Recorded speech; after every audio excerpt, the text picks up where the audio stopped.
Digelar giat Simposium Nasional Dialog Papua dengan tema refleksi visi dan aksi bertempat di Hotel Sultan Senin tanggal 10 Mei tahun 2021. Agenda ini diinisiasi untuk menghimpun pemikiran dan menjalin komunikasi serta menumbuhkan rasa persaudaraan dan kekeluargaan antara mahasiswa-mahasiswi asal Papua dan organisasi lintas kepemudaan lintas mahasiswa serta lintas akademisi tanpa membedakan suku agama dan budaya untuk membincangkan persoalan dan solusi untuk Papua. Salam hormat, selamat berjumpa kembali para penggemar channel Yohanes Aso Official. Sebelum menonton jangan lupa untuk tekan tombol subscribe dan like, juga nyalakan lonceng notifikasi agar terus mendapatkan info upload terbaru dari kami.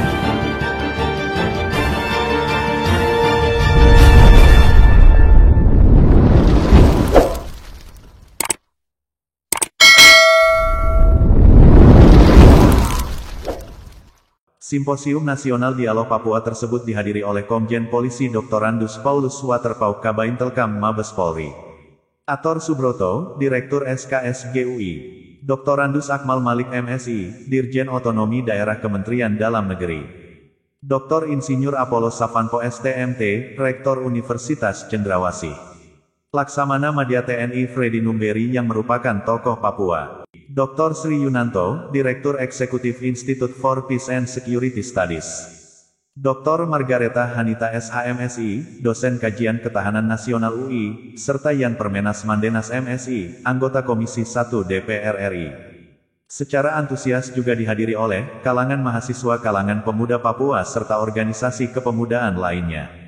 Kepala Badan Intelijen Keamanan Polri Komjen Polisi Dr. Randus Paulus Waterpauw mengungkapkan, dalam upaya menyikapi persoalan separatisme yang saat ini sedang ngetren di Papua, sehingga minggu depan ini akan segera diadakan pansus dan perlu digambarkan situasi politik di dalam maupun luar negeri saat ini untuk melihat permasalahan yang ada melalui beberapa aksi turun ke jalan yang memanfaatkan situasi Papua saat ini, jelasnya.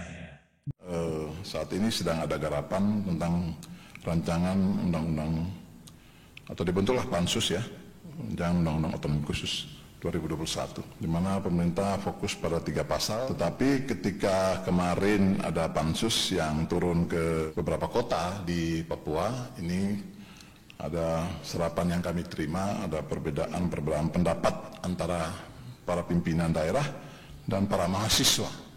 Namun demikian, sekarang ini tim pansus sedang reses, sehingga nanti direncanakan mereka akan kembali bekerja setelah Idul Fitri tanggal 27 Mei yang akan datang. Jadi Idul Fitri minggu ini, minggu depan ini, atau minggu ini ya, nanti tanggal 27 Mei baru mereka akan melanjutkan kerja mereka sebagai tim pansus. Dalam kesempatan itu Paulus juga memberikan saran agar penyelesaian konflik di Papua diselesaikan dengan cara pendekatan kolaboratif dan holistik dikarenakan persoalan Papua yang complicated dan multidimensi ini perlu dipahami dalam spektrum yang lebih luas, jelasnya.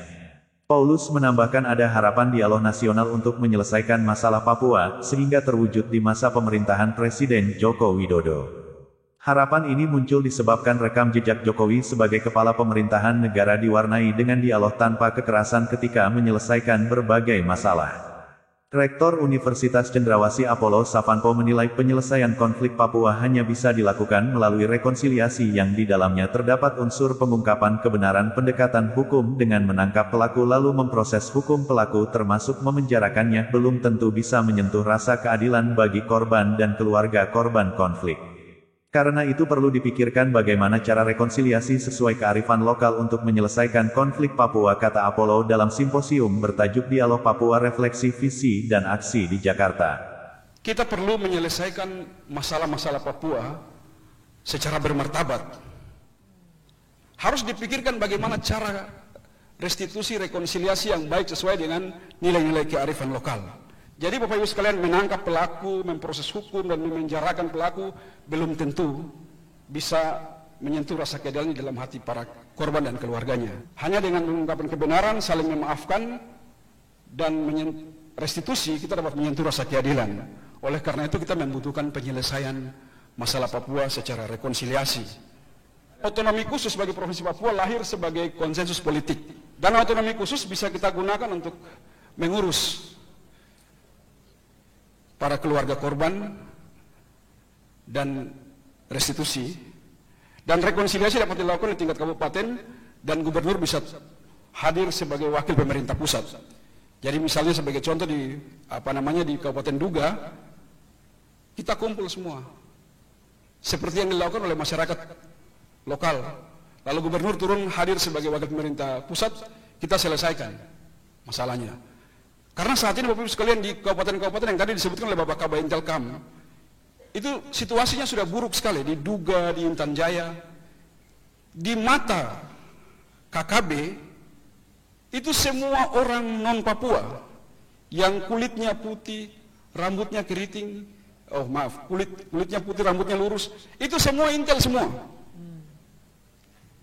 Sementara di mata aparat, orang Papua yang hitam kulitnya, rambutnya keriting, itu OPM semua. Jadi ini sangat berbahaya. Bisa terjadi salah tangkap, bisa terjadi salah tembak, dan korban bisa terus berjatuhan. Dan kita mau terus berkonflik sampai kapan? Peristiwa ini kan terjadi tahun 60-an ke sini. Kalau tidak kita selesaikan, tidak kita putus, akan terus terjadi. Oleh karena itu, terakhir, tujuan dari semua orang, semua bangsa di dunia melaksanakan pembangunan di berbagai sektor, tujuannya satu, itu kesejahteraan.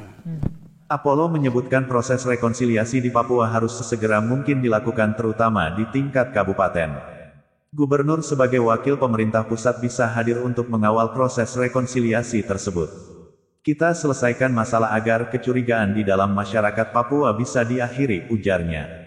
Ia mengatakan, saat ini rasa saling curiga antara orang asli Papua dan masyarakat pendatang begitu buruk. Dalam perspektif kelompok kekerasan bersenjata KKB, bahwa masyarakat pendatang merupakan mata-mata aparat keamanan, sementara di mata aparat orang hitam yang berambut keriting dianggap OPM atau Organisasi Papua Merdeka. Ini sangat berbahaya, karena bisa salah tangkap atau salah tembak, korban akan terus berjatuhan, sehingga harus diputus paling utama, tegasnya.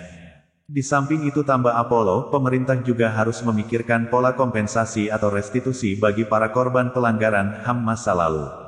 Dirinya menilai, dana otonomi khusus Otsus Papua bisa diberikan kepada korban pelanggaran HAM sebagai restitusi atau kompensasi bagi keluarga mereka yang menjadi korban. Dalam kesempatan yang sama, Laksamana Madya TNI, Freddy Numberi yang merupakan tokoh Papua mengatakan di sisi lain aksi kekerasan juga dilakukan oleh kelompok kriminal bersenjata KKB, yang dalam sebulan terakhir turut menewaskan aparat keamanan. Pendekatan dialog dapat dilakukan pemerintah untuk menyelesaikan sejumlah persoalan yang dialami masyarakat Papua seperti diskriminasi dan ketidakadilan. Dulu saya itu gubernur, saya kaderisasi putra-putra Papua di cross provinsi. Saya kaderisasi mereka di provinsi ini sebagai subdit apapun dia. Tapi itu jalan. Akhirnya dalam rangka karakter buildingnya sesama orang Indonesia, kita harus membagi mereka di semua kementerian yang ada, gitu loh, supaya mereka merasa bahwa part of Indonesia, gitu loh. Kalau dia masih di sana di provinsi Papua, dia pasti akan terpuruk politik mereka, karena dia intelek. Ya. Tidak ada salahnya kasih mereka di sini. Siapa tahu orang Papua jadi dirjen, ya Pak Oto saya titip itu. Ya. Kasih mereka di sini. Jadi hukumnya cuma satu. Distribusikan orang Papua yang pintar di kementerian yang ada. Kalau mereka pulang dari luar negeri, tampung mereka sebagai pegawai honorer. Kalau dia bagus, dia best, pakai dia sebagai mulai dari awal, supaya ini belajar bagaimana to become an Indonesian, character building change, gitu loh. Dialog damai sebagai strategi penyelesaian siklus kekerasan dan membuka jalan untuk isu-isu lain, ketidakadilan, diskriminasi, serta hak ulayat dan sebagainya, kata Freddy dalam diskusi. Akmal Malik, Direktur Jenderal Otonomi Daerah Kementerian Dalam Negeri Kemendagri, dari perspektif pemerintahan ia mengemukakan Papua saat ini tengah menghadapi masalah besar mengenai tata kelola. Apabila permasalahan dalam pemerintahan tidak segera dibenahi maka akan memicu ketidakpuasan masyarakat. Berbicara tentang Papua, dalam konteks kami di pemerintah adalah berbicara tentang sebuah daerah otonom. Sebuah daerah otonom dalam bingkai Negara Kesatuan Republik Indonesia yang diberikan kewenangan melaksanakan kebijakan desentralisasi yang asimetris. Padahal sebetulnya sederhana saja. Berbicara tentang Papua, berbicara tentang daerah otonom yang diberikan otoritas untuk mengelola kewenangan-kewenangannya dengan privilege-privilege yang mereka miliki. It's just simple. Seperti juga halnya di Aceh. Nah, kenapa dengan Papua? Bahwasanya ada kondisi yang belum sempurna. Ada rasa keadilan yang belum terpenuhi. Ada persoalan kesejahteraan masyarakat yang belum optimal. Ada penghormatan terhadap hak asasi manusia yang dianggap belum berjalan. Ada persoalan pengelolaan kekayaan sumber daya alam yang dianggap belum adil. Ada persoalan kesenjangan antara Papua dengan daerah-daerah lain di Indonesia. Ada persoalan pengabaian terhadap hak-hak orang asli Papua. Nah, persoalan-persoalan ini selalu muncul di setiap debat atau diskursus tentang Papua. Kami melakukan 4 kali evaluasi terhadap implementasi otonomi khusus Papua. 4 kali evaluasi kami lakukan bersama-sama dengan berbagai kelompok juga dari UGM dan sebagainya. Persoalan-persoalan yang terkait dengan tata kelola atau governance adalah persoalan utama. Bagaimana sumber daya yang besar, kenapa kok trickle down efeknya tidak nampak hingga ke masyarakat? Kalau kita bercerita tentang tata kelola, kita pasti berbicara tentang manajemennya. Tentunya kita akan melihat bagaimana proses perencanaannya, bagaimana proses eksekusinya, kemudian bagaimana proses yang terkait dengan pemeriksaan atau pengawasannya, dan bagaimana dengan tindak lanjutnya. Jadi melihat Papua, kita harus melihat sebagai sebuah sistem daerah otonom yang memiliki privilege, memiliki kewenangan-kewenangan cukup besar. Persoalannya bagaimana tata kelola perencanaannya, bagaimana tata kelola eksekusi terhadap urusan-urusan dan kewenangan-kewenangan yang sudah ada, bagaimana tata kelola terkait pemeriksaan terhadap persoalan-persoalan yang terjadi di Papua. Persoalan-persoalan tata kelola pemerintahan adalah persoalan terbesar yang dihadapi Papua selama ini dan ke depan. Akmal menjelaskan sebenarnya ada sejumlah tujuan dari berlakunya otonomi khusus Otsus Papua. Antara lain meningkatnya taraf hidup, mewujudkan keadilan dan pemerataan percepatan pembangunan orang asli Papua. Selain itu penghormatan terhadap hak-hak orang asli Papua dan penerapan tata kelola pemerintahan yang baik. Namun kenyataannya ada beberapa regulasi berkaitan dengan Otsus Papua yang masih berbenturan dengan regulasi teknis di tingkat pusat.